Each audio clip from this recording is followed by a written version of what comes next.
माझी आमदारकी राहू दे अथवा जाऊ दे, पण धर्मांतराबाबत चुकीच्या गोष्टीला विरोध करणारच गोपीचंद पडळकरांनी ठणकावून सांगितलं। नालासोपाऱ्यात शिक्षकाकडून विद्यार्थिनीसोबत गैरवर्तन, पालकांनी दिला चोप, शिक्षकावर गुन्हा दाखल। कोल्हापूर शक्तीपीठ महामार्ग रद्द करा, 1 एकर कमी चालेल पण FRP द्या, अजितदादांकडे स्वाभिमानीची मागणी। गणपतीला डीजे नको, बाहेरून बँड मागवा, पैसे कमी पडले तर माझी बॅग उघडी आहे, संजय शिरसाटांचं मिश्किल वक्तव्य।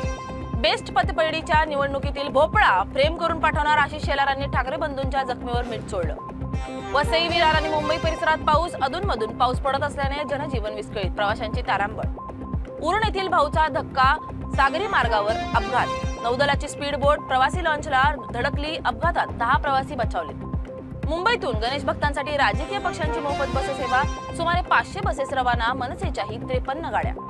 भरधाव टेम्पोच्या धडकेत घराबाहेर खेळणाऱ्याची बुरडीचा मृत्यू, मुंबईतील नारायणनगर येथील घटना, या प्रकरणी टेम्पो चालक अटकेत।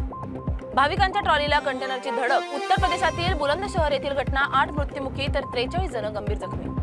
भटक्या कुत्र्यांचे प्रकरण, SC आदेशानंतर केंद्राचे राज्यांना निर्देश, 70% श्वानांचे लसीकरण अनिवार्य। जायकवाडी धरणाचे 10 दरवाजे बंद, सध्या 8 दरवाजातून 4192 क्युसेकने विसर्ग सुरू।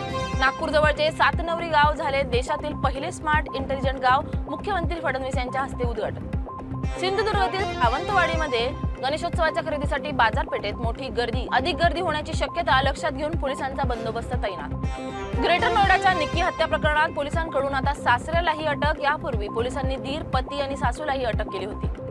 भाजपकडून निवडणुकीच्या तयारीला वेग, मुंबई महानगरपालिकेवर महायुतीचीच सत्ता येईल, मुख्यमंत्री फडणवीसांचं वक्तव्य।